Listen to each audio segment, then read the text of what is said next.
De la elección de la provincia de Buenos Aires vamos a tener hoy en vivo ni más ni menos que a Facundo Tignanelli, que es candidato en la lista de ni más ni menos que la tercera sección electoral, que es la sección más populosa dentro de la provincia más populosa de la República Argentina, así que esperamos sacarle mucho jugo a esa lista que está encabezada por ni más ni menos también por la vicegobernadora Magario, y está Mayra Mendoza también, y Facu. Bueno, de los tres primeros es el único varón que hay en este momento en esa lista. Esperamos sacarle mucho el jugo acá en un reportaje en vivo. Y la semana estuvo signada en términos de lo que uno veía sonando en el debate publicado, que muchas veces no coincide con el debate público, pero parecería que esta vez sí, por las encuestas y por lo que dicen respecto a cuántas personas conocen este nuevo hecho de potencial o posible corrupción en el gobierno de Javier Milei respecto a los medicamentos para discapacitados, que tiene mucho simbolismo, ¿no? Porque quizá en términos numéricos sea más grave la causa Libra, que tiene que ver con una estafa promocionada desde la propia presidencia de la Nación, haciendo abuso de la cuestión de la modernidad y las criptomonedas, donde decenas de millones de dólares han quedado todavía encapsulados y bueno, no se conocen muy bien los movimientos, pero hay no solo persecución judicial de este caso aquí, prosecución judicial no solo en la Argentina, sino también en los Estados Unidos, y creo que también algo en España, pero son temas más difíciles de que hagan carne, porque son temas para muy pocas personas, ¿no? Que justamente acá surgen simbolismos también. El gobierno se ocupa de las cuestiones de los ricos, entonces esas cuestiones quedan encapsuladas en la discusión de los ricos y permea muy poco en la discusión pública. Ahora, es muy distinto lo que viene sucediendo con la cuestión de las coimas de los medicamentos, que bueno, están siendo investigadas y investigadas con mucha celeridad, ¿no? Parece que por suerte el sistema de justicia está funcionando rápido y bien, y tratando de que las pruebas no se fumen, para que si hay una causa sea una causa con pruebas y no sea como las causas que nos tocó sufrir en tiempos de Macri, que eran causas donde eran todos dichos, dimes, diretes y de pruebas nada. Esto también creo que hay que decirlo, porque si no parece que todo es lo mismo y fue una discusión entre personas que cometieron los mismos delitos, y eso es muy malo para la política. Todas las causas donde mis compañeras y compañeros, empezando por Cristina Fernández de Kirchner y siguiendo por todos los nombres, yo siempre pongo el nombre de Julio De Vido y de Milagro Sala, pero también podríamos pensar en Ricardo Jaime, en Schiavi, en gran cantidad de compañeras y compañeros, muchos de ellos anónimos, que han estado detenidos por la persecución política, que han sido presas y presos políticos. En este momento se siguen ventilando juicios de ese tenor, con, por ejemplo, el caso de Fútbol para Todos, que ni siquiera el fiscal se atrevió a pedir que condenas para todos los que estaban imputados, y yo creo que para los que piden tampoco hay ninguna prueba vinculada a ello, o los casos del Inca, que todavía están circulando, y ahí está Lucrecia Cardoso y Lili Masure como figuras. También sigue la cuestión de ¿cómo se llama? Los barcos que traían energía a la Argentina. Es decir, todas causas que son montadas alrededor de dimes, diretes, y no hay pruebas materiales. Ahora lo que se está haciendo es justamente recolectando con celeridad las pruebas materiales, y hay una gran remisión de algunas personas involucradas a entregar esas pruebas, lo cual ya de por sí muestra lo que está sucediendo, ¿no? Dicho sea de paso, ninguna compañera ni compañero nuestro se fue del país, ni siquiera con siendo presas y presos políticos, o perseguidas y perseguidos políticos, y la principal figura política de la Argentina todavía está detenida. en prisión domiciliaria, pero detenida, y me parece que eso ya de por sí marca la baja intensidad, la baja calidad de este proceso democrático, porque cuando la principal figura política está proscripta, bueno, los derechos que están cercenados son las de las y los votantes que pretenden votarlo, más aún que los de ella que están siendo recontra vapuleados y cercenados, pero también de todas y todos los que pretendemos votar a esa persona tenemos nuestros derechos cercenados, y por eso es una democracia incompleta, situación que además altera la paz política de un país, y lo estamos viendo sin poner eje ni siquiera en el nombre de Cristina, las propias políticas de un gobierno que pretende cortar derechos, trabajar solamente para los que más tienen, ha alterado la paz política en la Argentina, y hemos visto cómo desde el gobierno hay provocaciones disfrazadas de actos políticos, porque ir a un lugar donde hay una marcha de jubilados, ese día hacer una supuesta, son caravanas cortas, ¿no? Son caravanas de muy pocas personas y muy cortas, que además son muy cortas en el tiempo y en el recorrido, y de donde se insulta desde arriba del vehículo a las personas que van por abajo, o sea, el mundo gira al revés. Creo que es lo que está sucediendo en la Argentina hoy, ¿no? Los inocentes son los culpables, el gobierno insulta a los ciudadanos. Bueno, por supuesto que esto tiene que ver con la agresión en términos de políticas públicas que sufren la comunidad universitaria, la comunidad de salud, las y los discapacitados, los asalariados, las asalariadas, las y los jubilados. Es decir, hay un gobierno que agrede en acción y agrede en lenguaje, y eso es lo que estamos viendo en Argentina. Lo hemos visto en un lugar tan tranquilo como Lomas de Zamora, donde bueno, hay una intendencia que se ocupa de las cuestiones de sus vecinas, de sus vecinos, de su pueblo, que tuvo que soportar en la campaña anterior todo un ataque mediático muy fuerte, y sin embargo tuvo un resultado que me parece que está sostenido en las políticas y en las figuras, ¿no? Pienso en el intendente Otermin, pero también en la ministra de Medio Ambiente de la provincia, Daniela Vilar, que es una figura importante de la política de Lomas de Zamora. Bueno, ahí nuevamente a generar, alterar la paz política desde el gobierno con provocaciones en cabeza ni más ni menos que del propio presidente. Eso es lo que vimos. Y vimos otro hecho en la provincia de Corrientes, donde también va a haber elecciones esta semana. Es decir, es un estado de provocación permanente, en este caso quizá con la intención de tapar el escándalo de la matriz de corrupción que se está desentrañando, pero bueno, parece que ya no alcanza con tirar un chasquibún en cada lugar y generar un escandalete para que el pueblo no vea lo que pasa, porque el mundo no es lo que pasa en los medios.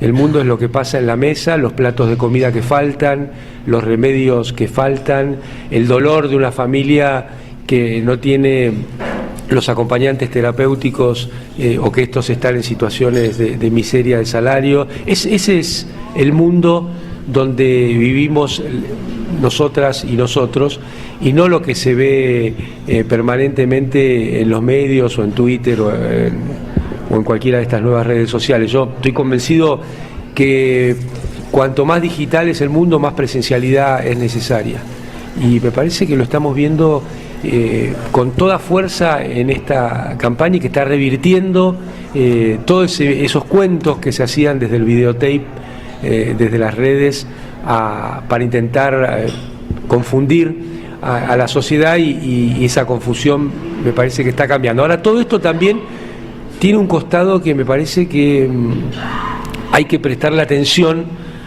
porque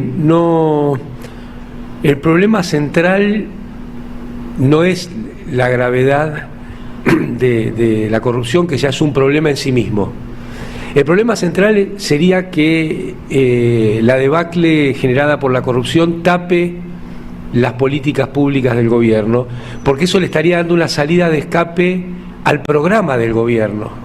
Y nuevamente, como con Martínez de Hoz, como con Menem, como con Surruil, como con De la Rúa, como con Macri, se estaría personalizando una cuestión que es política. Que la corrupción vaya por el carril que tenga que ir, pero centrémonos, creo, nosotras y nosotros, en una fuerte... ¿Es Lili Masuri que acaba de entrar? ¿Quién? Ah, no, ¿cómo está? Dije, la nombramos y apareció. El eje fuerte en las cuestiones políticas, porque si no queda encapsulado en cuestiones personales y en cuestiones de conductas individuales que son reprochables y podrán tener una condena penal, pero no hacen al centro de la cuestión si termina sucediendo que el desastre de este gobierno es solamente la cuestión de la corrupción. El desastre de este gobierno es el programa que viene a llevar adelante. Y de este tema habló mucho Rodolfo Walsh en su momento, ¿no? Cuando decía, está la tortura, y él no miraba para otro lado, publicó una carta abierta en este sentido. La tortura, las desapariciones, la muerte, el horror, pero todo esto es el telón de fondo de la miseria planificada. Todo esto es el telón de fondo de políticas públicas que vienen a proteger al capital encima del lomo, la vida y los sueños de las personas. Todas estas cuestiones tienen que ver con políticas públicas que hacen que muy poquitas personas se queden con todo y la mayoría no se quede ni siquiera con sueños, no solo con que le robaron el hoy, sino que le robaron la capacidad de soñar que mañana puede ser distinto. Y me parece que ahí tenemos que seguir poniendo el foco, y ahí está la identidad del peronismo, del kirchnerismo, de lo que pasó en los gobiernos de Perón y de lo que pasó en los gobiernos de Néstor y Cristina, que demuestran con claridad que se puede hacer distinto, que es mentira que nos tenemos que resignar a decir el mundo es así, porque el mundo no es así. Este es el mundo de videotape que gira al revés. Nosotros hemos vivido un mundo en el cual el Producto Bruto aumentaba y las variables que les interesan a los dueños del capital eran mejores que hoy, pero sobre todo al mismo tiempo mejoraba la vida de las personas y mejoraba la posibilidad de construir hacia adelante. Cuando una familia de obreros mandaba a sus hijos a una universidad pública y entonces aparecía en esa familia el primer egresado universitario, o aunque sea la primera persona que pasó por unas aulas universitarias, porque ahora el otro día escuchaba a un desquiciado que no sabía ni siquiera pronunciar los números, pero es diputado de la Nación, ni siquiera sabía pronunciar los números, quejarse de que la gente no iba a la facultad y a las universidades y no se recibía. Bueno, quizá era por envidia, porque él era diputado pero no podía decir un número correctamente, pero es muy importante que las personas podamos pasar por instancias de educación, y si esa educación es pública y gratuita, bueno, se hace mucho más sencillo esa posibilidad. Y si esas universidades están orientadas a familias de trabajadoras y trabajadores y tienen otros horarios y tienen otras modalidades, bienvenida sea, porque son parte de construir una sociedad donde haya lugar para todas y para todos. Y entonces es grave lo que pasó esta semana, pero más grave es que para llevar adelante las políticas desquiciadas de este gobierno la tasa de interés haya ido al 75%. Con esa idea de que en un cementerio no hay inflación, entonces el gobierno prefiere un cementerio a la vida llena de color, de ruido, de amor, de tristezas, de felicidades, que es una sociedad. Prefiere la calma de un cementerio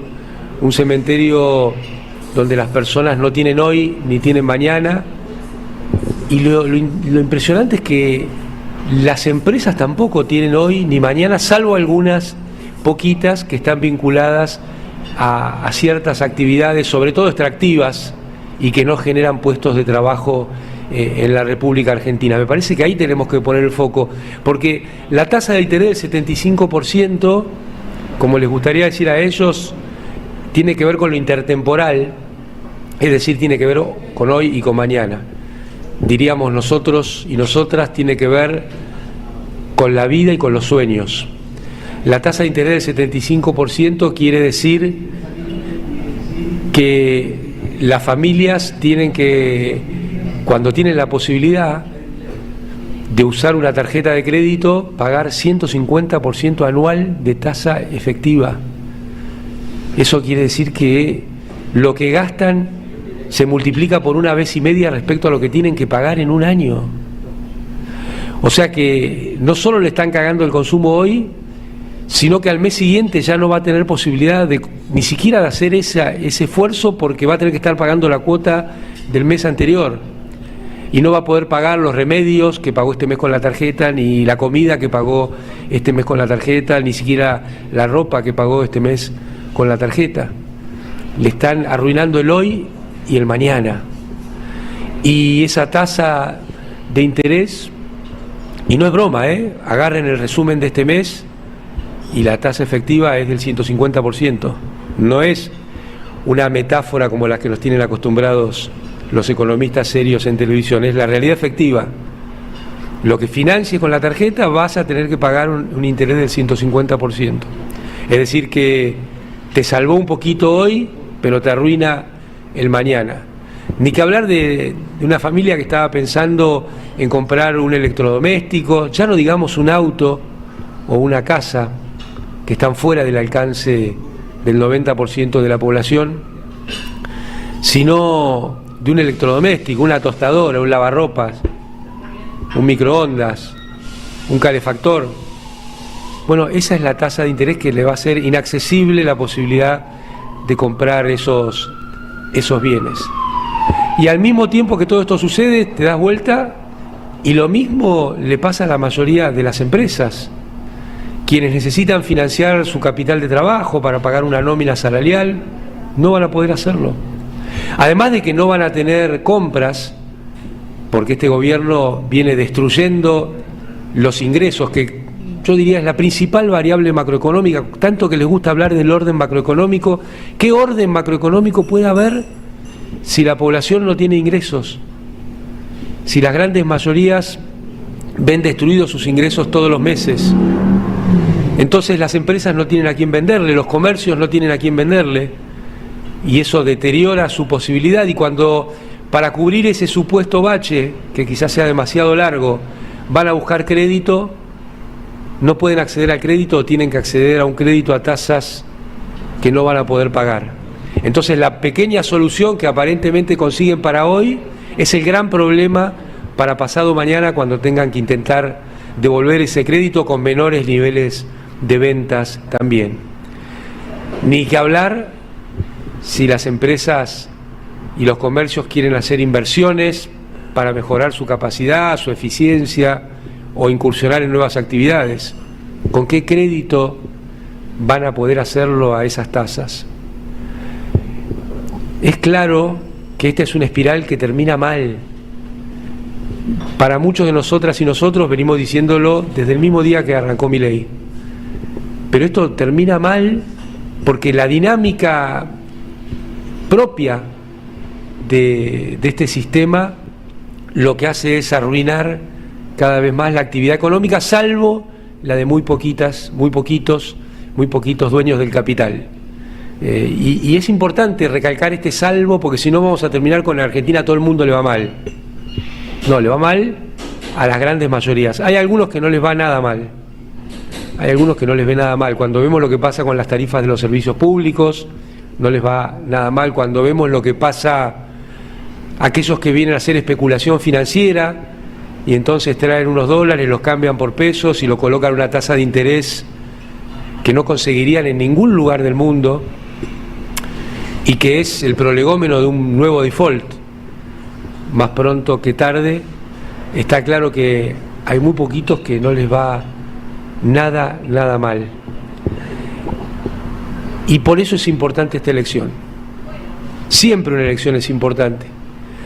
Pero esta elección es una elección donde yo creo que no hay que decir pará Milei, basta Milei, un frente anti Milei. Es una elección donde tenemos que ir con propuestas concretas. Una elección donde hay que decirle a la población que el mundo gira al revés. Una población donde hay que decirle que al día siguiente de ser gobierno se puede otorgar todas las pensiones que este gobierno quitó. Porque no es que, como dijo un exministro del kirchnerismo que ahora es senador, que el problema, Argentina tenía números de discapacitados como si hubiera una guerra y no hubo ninguna guerra. Lo que pasó es que hubo una política pública orientada a encontrar esas personas desde el Estado y tenderle la mano solidaria.